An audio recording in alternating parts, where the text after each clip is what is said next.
السلام علیکم ورحمۃ اللہ وبرکاتہ۔ کیا آپ جانتے ہیں کہ ہر نبی کا اپنا حوض ہوگا؟ اس ضمن میں چند ایک احادیث مبارکہ میں آپ سے شیئر کرتا ہوں۔ حضرت سمرہ رضی اللہ تعالی عنہ سے روایت ہے کہ جناب رسول مقبول صلی اللہ علیہ وآلہ وسلم نے ارشاد فرمایا کہ ہر نبی کا حوض ہوگا۔ یہ حضرات انبیاء باہمی فخر کریں گے کہ کس کے حوض پر زیادہ امتی پینے کے لیے آتے ہیں۔ حضور نے فرمایا کہ مجھے امید ہے کہ میں پینے والوں کے اعتبار سے ان سب سے زیادہ ہوں گا۔ اللہ اکبر اللہ اکبر۔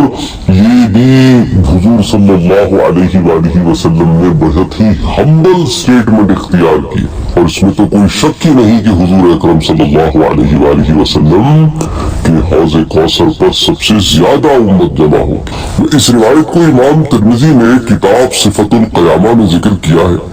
اسی طرح اسے ابن ابی عاصم بھی السنہ میں لاتے ہیں، اور پھر اسے امام قرطبی نے التذکرہ میں روایت کیا۔ اچھا، حضرت سمرہ بن جندب رضی اللہ تعالی عنہ سے ایک اور روایت ہمارے سامنے آتی ہے۔ حضور صلی اللہ علیہ وآلہ وسلم نے ارشاد فرمایا، حضرات انبیاء کرام ایک دوسرے پر فخر کریں گے کہ اپنی امت میں زیادہ پیروکار والا کون ہے۔ مجھے امید ہے کہ میں اس دن ان سب سے زیادہ ہوں گا، حوض کوثر پر پینے کے لیے آنے والوں کے اعتبار سے۔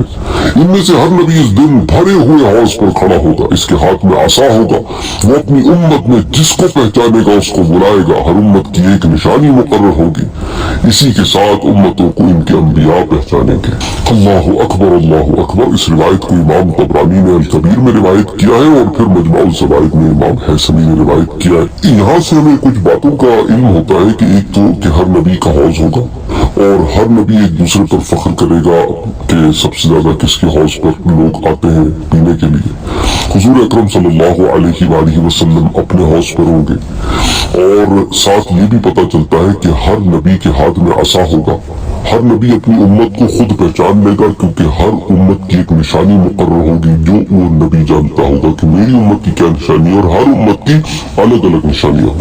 اچھا، حضرت ابو ہریرہ رضی اللہ تعالی عنہ اور حضرت جابر رضی اللہ تعالی عنہ دونوں سے روایت ہے کہ جناب رسول اکرم صلی اللہ علیہ وآلہ وسلم نے ارشاد فرمایا، قیامت کے دن حضرت علی بن ابی طالب میرے حوض کے نگران ہوں گے۔ اللہ اکبر اللہ اکبر اللہ اکبر۔ اسے امام طبرانی نے الاوسط میں روایت کیا ہے، اور پھر مجمع الزوائد میں امام حیثمی بھی لے کر آتے ہیں۔ اسی طرح حضرت ابو ہریرہ رضی اللہ تعالی عنہ سے روایت ہے کہ حضور اکرم صلی اللہ علیہ وآلہ وسلم نے ارشاد فرمایا کہ روزے داروں کے لیے قیامت کے دن ایک حوض ہوگا جس پر روزے داروں کے علاوہ اور کوئی نہیں آ سکے، یعنی ان روزے داروں کے لیے حوض کوثر میں ایک جگہ مخصوص ہوگی جہاں سے صرف روزے دار ہی آ کر جام کوثر نوش فرمائیں گے، اور ان روزے داروں سے مراد اچھی طرح سے پورے آداب و لحاظ کے ساتھ فرضی روزہ رکھنے والے ہیں، ورنہ عام طور پر فرضی روزہ رکھنے والے تو بہت ہیں، اور اگر یہاں نفلی روزے زیادہ رکھنے والے مراد ہیں تو ان کو اس خصوصیت کے علاوہ جنت کے مزید اعلیٰ درجات بھی ملیں گے۔